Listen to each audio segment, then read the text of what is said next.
नमस्कार। YouTube channel पर आप सभी का हार्दिक स्वागत और अभिनंदन। आज हम अध्ययन करेंगे यान कंस्ट्रक्शन के बारे में। यह यान कंस्ट्रक्शन वाला टॉपिक BA पार्ट 1 और BHSC पार्ट 1 दोनों के ही पाठ्यक्रम में सम्मिलित है।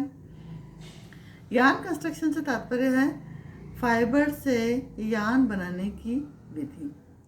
जैसा कि मैंने पहले भी जिक्र किया था, फाइबर टेक्सटाइल की या वस्त्र निर्माण की आधारीय इकाई है, यानी बेसिक यूनिट है। फाइबर को जब आपस में मिलाकर खींचा जाता है और मजबूती देने के लिए थोड़ी सी ऐंठन दी जाती है तो उसे ही हम कताई कहते हैं और इसके फलस्वरूप यान का निर्माण होता है। और किसी भी वस्त्र के निर्माण हेतु यह आवश्यक है कि हमें उस फाइबर के बारे में पूरा ज्ञान प्राप्त हो, क्योंकि यह ज्ञान स्पिनिंग और वीविंग के लिए अति आवश्यक है। यह वस्त्र निर्माण का प्रथम चरण है, अतः इसकी समुचित जानकारी हमें होना आवश्यक है। कताई वह प्रक्रिया है जिसके द्वारा फाइबर्स को आपस में मिलाया जाता है, खींचा जाता है और ऐंठन दिया जाता है। इसके द्वारा फाइबर से यान बनता है।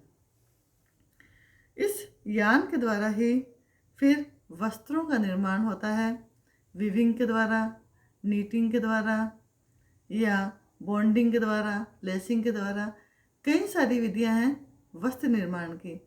तो वस्त्र निर्माण से पहले हमें यान बनाना आवश्यक होता है।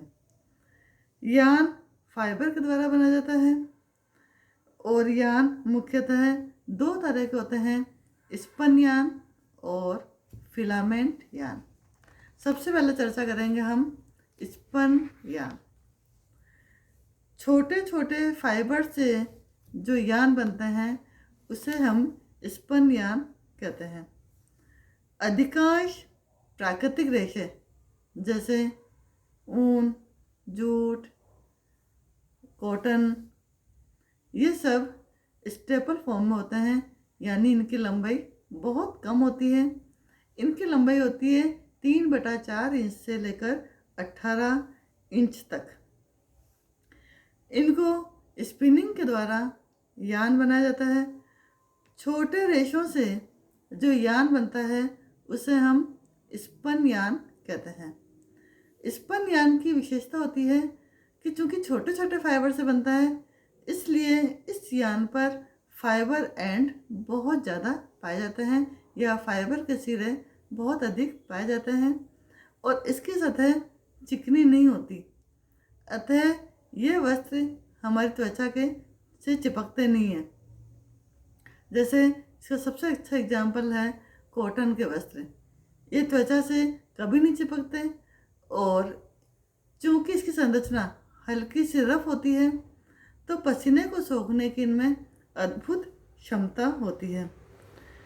और स्टेपल यान का यदि लंबे टाइम तक यूज़ करें, ब्रशिंग करें, तो ये फाइबर एंड्स आपस में मिलकर पिल्स बना देते हैं, जिसको हम साधारण बोलचाल में रोएं कहते हैं। तो रोएं बनने का मुख्य कारण भी फाइबर एंड ही होता है। यह हमारे स्वास्थ्य के लिए बहुत अच्छे होते हैं। अब इसी में दूसरा फाइबर है फिलामेंट यान। ये यान अविरल लंबाई के होते हैं। जितने भी कृत्रिम रेशे हैं और प्राकृतिक में सिल्क ही एक ऐसा रेशा है जो फिलामेंट यान के अंतर्गत आते हैं, यानी इनकी लंबाई मीटर या यार्ड में नापी जाती है। इन फाइबर से जो यान बनता है उनकी सतह बहुत चिकनी होती है।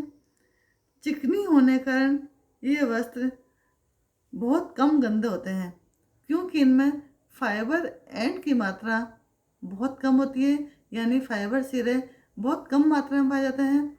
इसलिए इसकी सतह चिकनी और चमकदार होती है और ये वस्त्र गंदे कम दिखाई देते हैं। फिलामेंट यान हो चाहे स्टेपल यान हो, इन दोनों में ही ऐंठन दी जाती है। ऐंठन दो तरह की होती है, एस ट्विस्ट और जेड ट्विस्ट। एस ट्विस्ट से तात्पर्य है जो कि क्लॉकवाइज होती है, यानी घड़ी की दिशा में। ये देखिए, ये एस ट्विस्ट है। इसमें जो बीच में जो लाइन बन रही है वो एस के मिडिल पोर्शन के जैसे बनती है, इसलिए इसका नाम है S twist. Z twist anti clock होती है इस तरह से, और इसमें जो ट्विस्ट की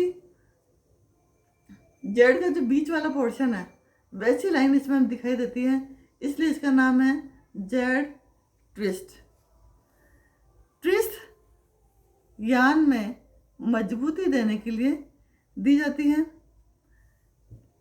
एस ट्विस्ट और जेड ट्विस्ट का नाम इनके बीच वाले पोर्शन के हिसाब से बना है। दोनों ही ट्विस्ट सेम गुण वाली होती है।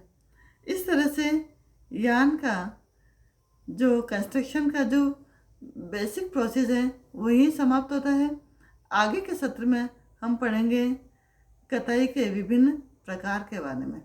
धन्यवाद।